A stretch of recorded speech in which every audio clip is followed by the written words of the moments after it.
Here we back again with the book of Bereshith, the book of Genesis. And at the end of chapter 15, it says, with the Canaanite and the Kenizzite and the Quadmonite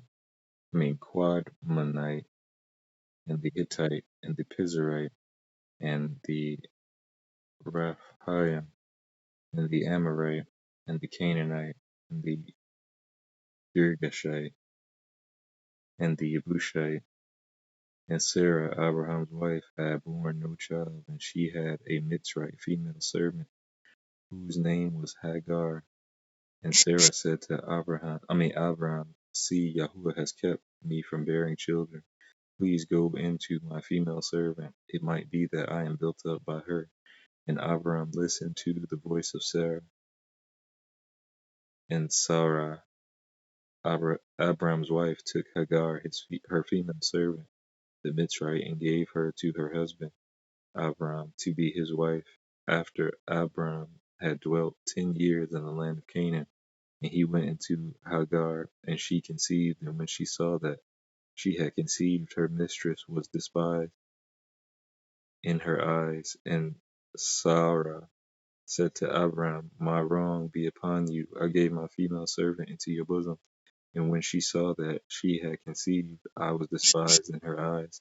Let Yahuah judge between you and me.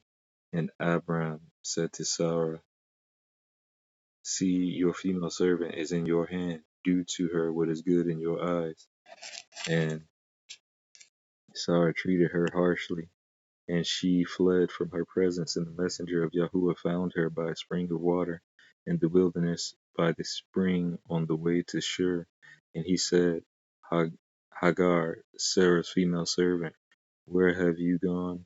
Where have you come from, and where are you going? And she said, I am fleeing from the presence of Sarah, my mistress. And the messenger of Yahuah said to her, return to your mistress and humble yourself under her hand. And the messenger of Yahuah said to her, I am going to increase your seed greatly, too numerous to be counted.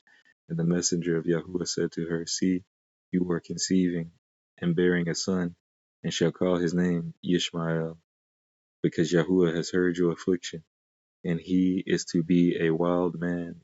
His hand is against everyone, and everyone's hand against him, and dwell over against all his brothers.